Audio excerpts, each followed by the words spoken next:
Hi, friends. Joel Papa Dale here with another episode from the series Christ versus Culture. Title of this episode is Keys to Victorious Living.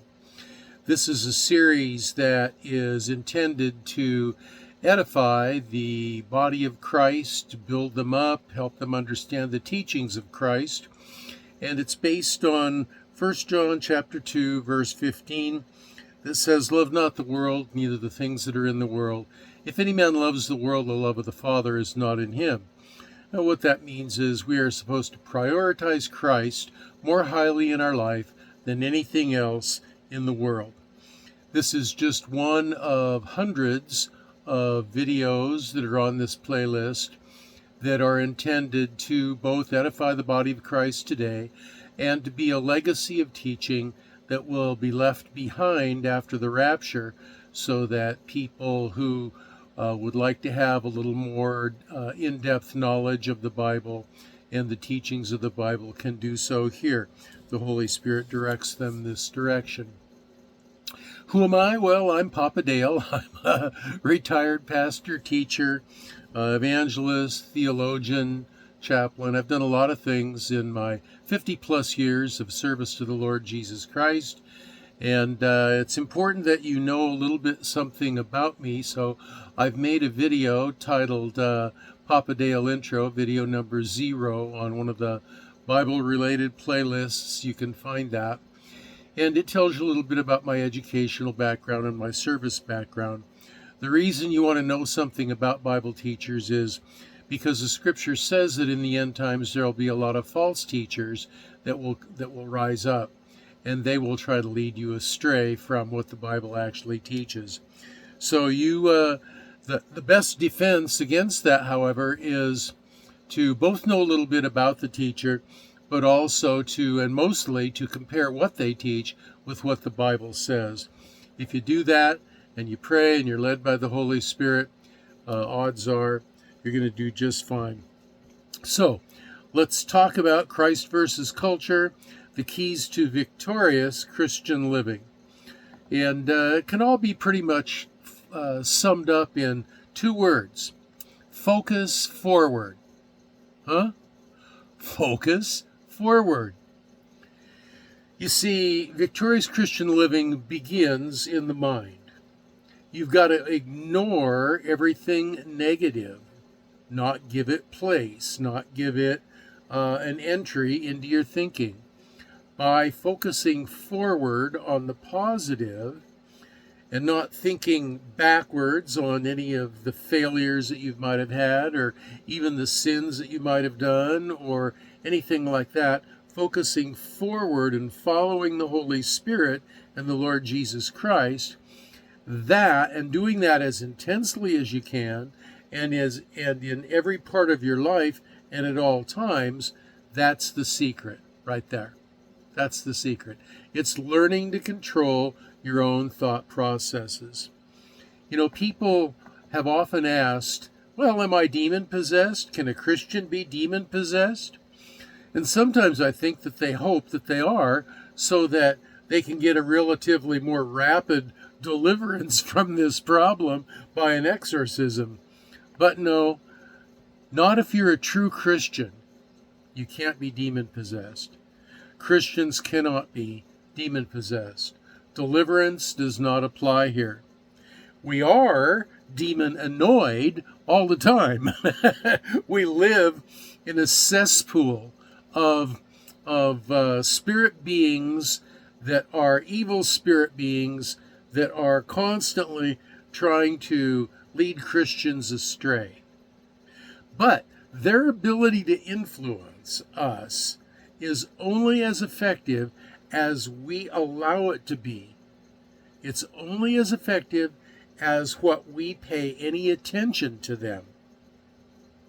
Our flesh is a much bigger problem because it's with us all the time, 24/7.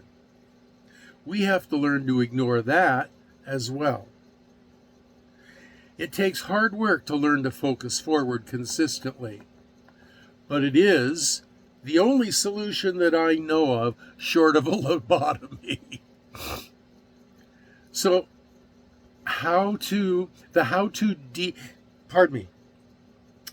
the detail about how to do this is, number one, real Christians, a believer trusting in the grace of Christ alone, born again, spirit indwelt, regenerated, having a heart of flesh, not of stone, cannot be demon possessed.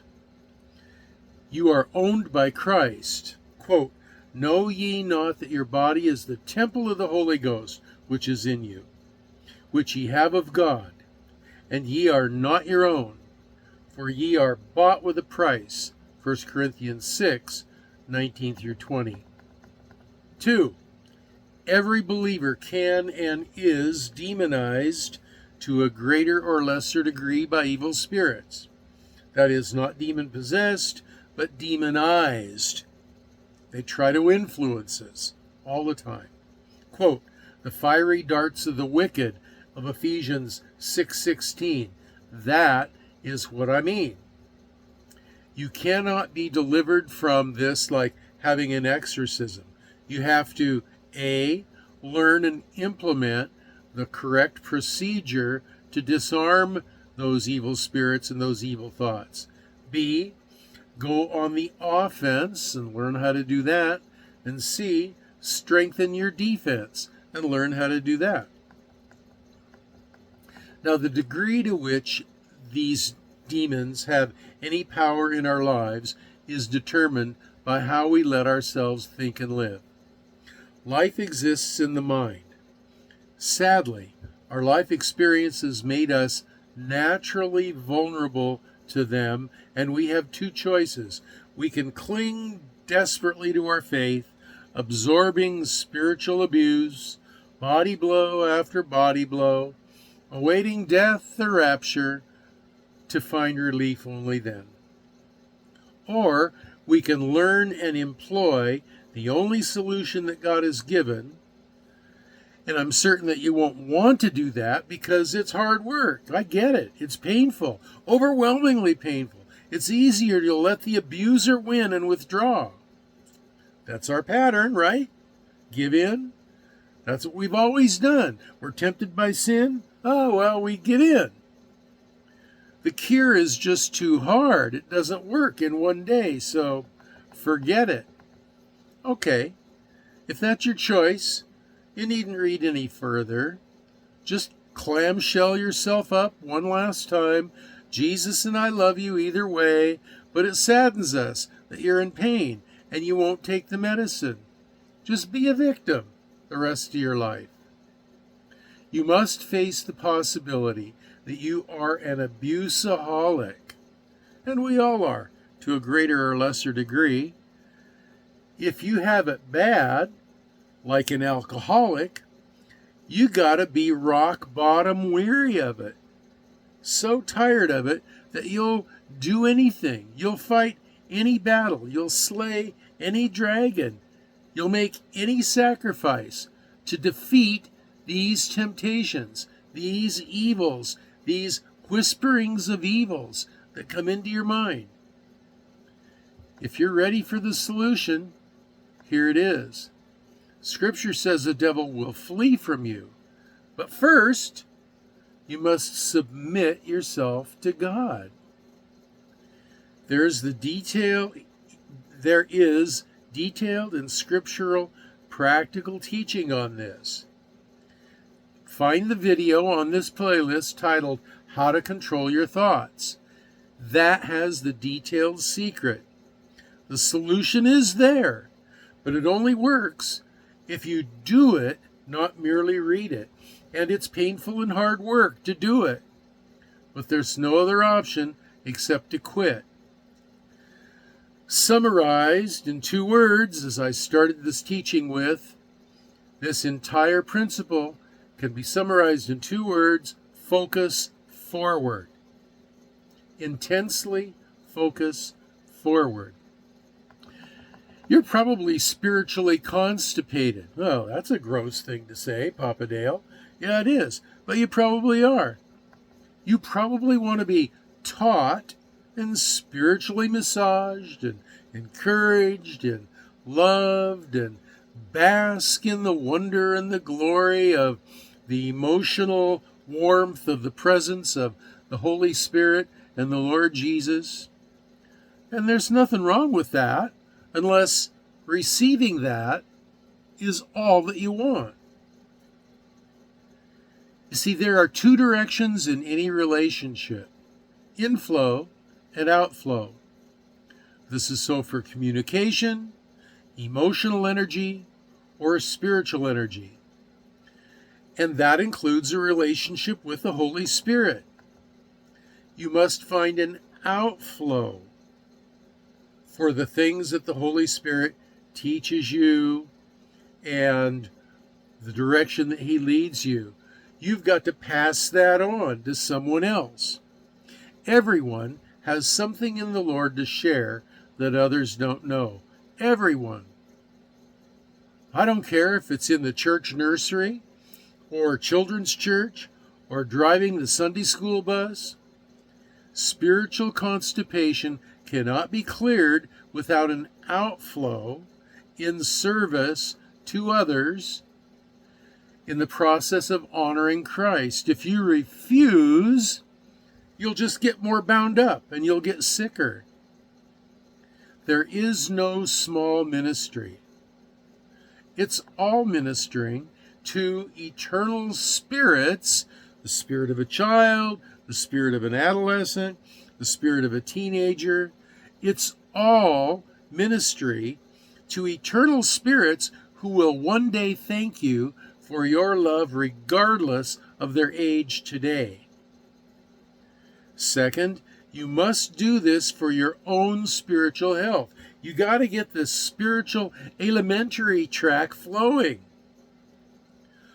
Holding off because your knowledge or education qualifies you to do you more important work is fleshly pride. Holding off because you think, well, maybe I don't know enough to share is just lack of faith. Are you better than Jesus who washed his students' feet? I know you are weary, but doing these difficult things are critical for your spiritual health. You must find a way to make this happen. Jesus and I both love you. In addition to that, we want to see you healthy and happy in the Lord. So my advice is this: focus forward, pray about it, and get busy.